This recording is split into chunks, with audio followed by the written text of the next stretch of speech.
Hello, hi everyone. My name is Roger. I'm Portuguese, Rogério. I'm a Brazilian teacher. I teach Portuguese and English and also NLP. And I use NLP, Neuro-Linguistic Programming, to help your studies with languages, to help you improve your language in a way that it's much better, much faster, and I'd say more comfortable, more confident, in a more confident way that you can really increase step by step, with strong steps, with firm steps, and really construct your new language, your second or third, whatever, in a much better way. That's it. Let's talk about that today. I'm going to talk to you about how can you improve your studies, your English studies or your language studies in a better way. I organized here, got some sketch here for you, and organized 3 main points for you to improve your English or your language studies. First of all, you've got to learn new words every day. Try every day to learn new words. Keep notes of that. Take notes of everything you learn new every day. Every day you try to take a piece of paper, or well, not just one piece of paper, but lots of pieces of papers, a cupboard, notebooks on the computer. You open a file and then you write that my vocabulary, expressions and vocabulary, to take notes. You can learn new words from many different sources according to your level. You can learn from books, from articles. I recommend books, reader they are called, from the publishers, readers, depends on if it's Cambridge, Oxford, Macmillan or any other publishers. Longman, the main 4 I would say, but there are many others that you can find. There are readers, there are books that you can find with stories, lots of stories, famous stories from literature or any others, many others. And then many of them, lots of them come with a CD, audio CD, to help you not just reading but listening.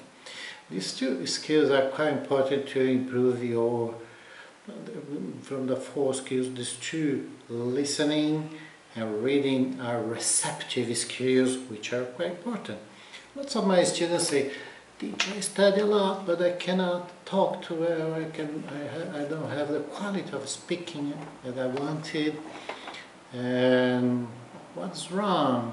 What can I do to improve? I read a lot, I listen to music, I watch films, I take notes of everything I learn."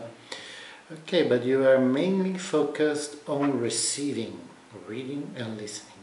What you've got to do is that the most important, if you want to speak well, you've got to speak. You've got to produce in English. So there are 2 other skills which are called productive skills, which are writing and speaking. So try to make a combination of the 4, listening and reading, receptive, and also it's quite important. You've got to produce in English, you've got to speak in English, you've got to write in English. So do it every day, every day. It's not necessary, you don't have time. Lots of people don't have enough time to practice for hours every day. If you have, of course, it's much better. But if you don't have, there's no problem. What you've got to do is try to find 10 minutes every day. 10 minutes every day, not that much, 5 minutes, if so. But try to do it every day, every day. Take notes of new vocabulary, take notes of vocabulary you see in films, music, reading, articles, whatever.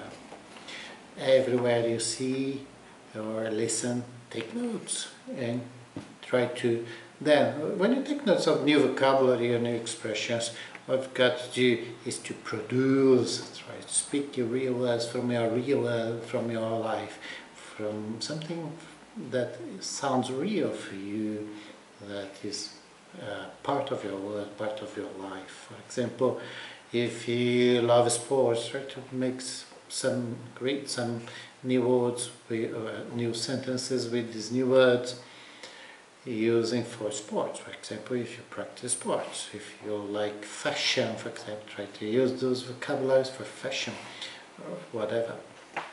Try to make use of that. It's got to be real for you, it's got to be true for you. It will make much more sense for you if it's something from your real work. That's the first step. Take notes, learn your words, learn your vocabulary, and practice the 4 skills, 2 receptive skills, 2 productive skills. Practice the 4. 10 minutes every day if you don't have time. If you have more time, do it more. Second step, or second tip I selected for you, especially for you, is that have a course. What is a course? For example, a river course is a way, it's a path where you can go from step A to step B. It's not necessarily a formal course that you've got to enroll in a school or with a private teacher. Not necessarily. You can do it by yourself. I learned a lot by myself. But I create my point A, point B, and my process to go through. You've got to do that. Try to find your way, or try to find your process. I don't know which things you like the best, but it's good if you buy, if you don't want to enroll in a school with a private teacher, do it yourself, but find a method. Buy books, English books with English methodology, which takes you from point A to point B. Let's suppose if you are pre-intermediate, if you are understanding what I'm talking, congratulations, you've got good English. And I'm trying to speak in a level not so high, so that everybody can learn, everybody can understand me, and then you can concentrate your efforts to your process, which will take from point A to point B. Of course, I'd say one important thing that I see is that some people get stuck running in circles. I know some students, some speakers who are speaking from intermediate level to intermediate level to intermediate level, and they go in circles, circles, because they think they are improving, but they are not improving.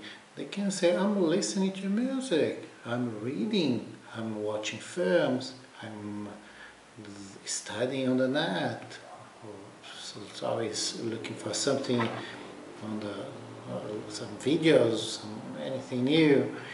So I'm improving, not necessarily improving. I know some people who are stuck. They are doing things, but they are only doing the circle, so they will never get to the next level. How can you get to the next level and get out of this circle? You need some right orientation, or from a method, or from a teacher, or you create your own. But you've got to go to the next level, or you'll be running in circles for 10 years, more 10 years, and more 10 years. So is that what you want? Be stuck running in a circle until when? So I recommend you, invite you, and stimulate you to go up to the next level. Try to find a process to take you from point A to point B, which is upper, not the same level. Point A from point B in the same level will be running in a circle, and you'll never get out of that. If you don't want to hire a private teacher, try to find a way to go to the next level. I did my own. When I was young, I studied by myself, and I created my own process, and I had a method which takes me from book 1, book 2, book 3, book 4, and so on. I think I studied a methodology which had 15 little books. I studied them all one by one. I dedicated a lot of hours and hours every day, and then when I finished, I felt that it wasn't enough. And I studied another level, another book, another methodology which had book 1, book 2, book 3, lots of audios. At that time it was audio cassettes. Today it's disappearing, or it has already disappeared. And it was fantastic. It was fantastic. But when I finished again, I learned a lot. I increased my English a lot, improved a lot. I had lots of things. I also felt that it wasn't enough. It wasn't enough. That's the truth. It's never enough. And then I had two notebooks, two cupbooks, which I practiced writing. And I also I used to speak a lot. When I was young, when I was studying, doing this process, I used to speak a lot with myself because I had no one else to speak to. Portuguese in Brazil, everybody only spoke Portuguese, so I had to speak English with someone. There was no one, so it was me and myself. Sometimes I had a friend who spoke English, and then I used to practice with them. But it was hard. But then again, I improved my writing a lot. But I felt that I needed to improve some little topics, some doubts I couldn't find the answer, some orientation I didn't have, and there was nobody to correct me. I had nobody to practice English with, so it was a little hard for me. It was really hard. Then I decided, took a decision that it would be much better if I had someone to help me. Then I hired a private teacher, and then I, of course, improved it much more, because he gave me some orientation, he corrected me in lots of ways, gave me lots of tips, he pointed me where I was doing right, where I was doing wrong, what I could do to have my own English, and so on. And then I had to get involved with something which would take me higher. If I didn't do that, if I hadn't done that at that time, of course I would be running in circles. So that's what I stimulate you. Try to get a private teacher or a course or something that will help to get a higher level, right? Third tip I'm going to tell you is evaluate your learning. You've got to find a way to evaluate your process. If you're doing well in your 4 skills, speaking, listening, writing, reading, if you're improving your vocabulary, if you're understanding better and each time is clearer, every step you go, if you evaluate if the understanding is clearer of the grammar, related to grammar, related to complex things from language, and so on. You've got to evaluate yourself, or you evaluate yourself in a way, or you've got somebody to evaluate yourself. So that's it. That's all for today. I hope you enjoyed. I hope I can help you, and count on me. My name is Roger. If you want some more information, click down. There is some downloads for you if you click down. Okay. Also, like it there for me, and subscribe to my YouTube channel, where you can have lots of other tips in the future. Okay. Thank you. Bye bye.